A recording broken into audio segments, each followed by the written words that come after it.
हम किस आधार पर कृष्ण को भगवान कहते हैं? बहुत से लोगों के मन में यह प्रश्न है। श्रीमद् भगवत गीता के 10वें अध्याय में 8वां श्लोक, इसमें भगवान श्री कृष्ण कहते हैं, मैं समस्त आध्यात्मिक तथा भौतिक जगतों का कारण हूं।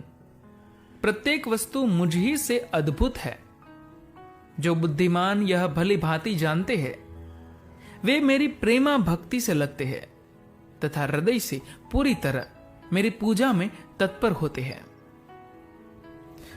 उसके बाद 9वां श्लोक, मेरे शुद्ध भक्तों के विचार मुझ में वास करते हैं। उनके जीवन मेरी सेवा में अर्पित रहते हैं और वे एक दूसरे को ज्ञान प्रदान करते तथा मेरे विषय में बातें करते हुए परम संतोष तथा आनंद का अनुभव करते हैं। उसके बाद 10वां श्लोक, जो प्रेम पूर्वक मेरी सेवा करने में निरंतर लगे रहते हैं, उन्हें मैं ज्ञान प्रदान करता हूं, जिसके द्वारा वे मुझ तक आ सकते हैं। उसके बाद 11वां श्लोक, मैं उन पर विशेष कृपा करने के हेतु उनके हृदयों में वास करते हुए ज्ञान के प्रकाशमान दीपक के द्वारा अज्ञान जन्य अंधकार को दूर करता हूं। 5वां अध्याय 29वां श्लोक, मुझे समस्त यज्ञों तथा तपस्याओं का परम भोक्ता, समस्त लोकों तथा देवताओं का परमेश्वर एवं समस्त जीवों का उपकारी एवं हितैषी जानकर मेरे भावनामृत से पूर्ण पुरुष भौतिक दुखों से शांति लाभ करता है।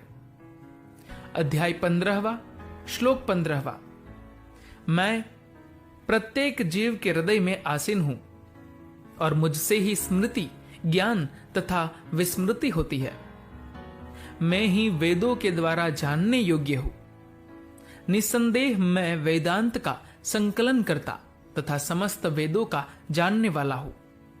और यह दावा करने के बाद अपना विश्व रूप दिखाकर उसे सिद्ध किया है।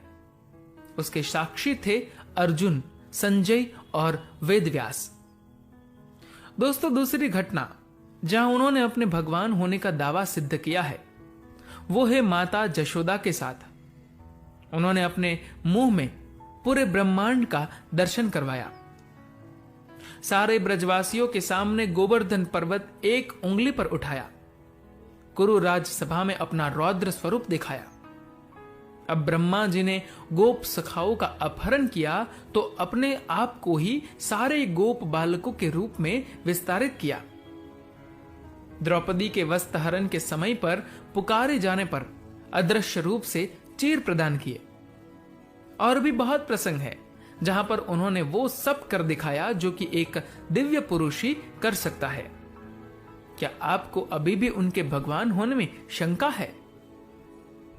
धन्यवाद।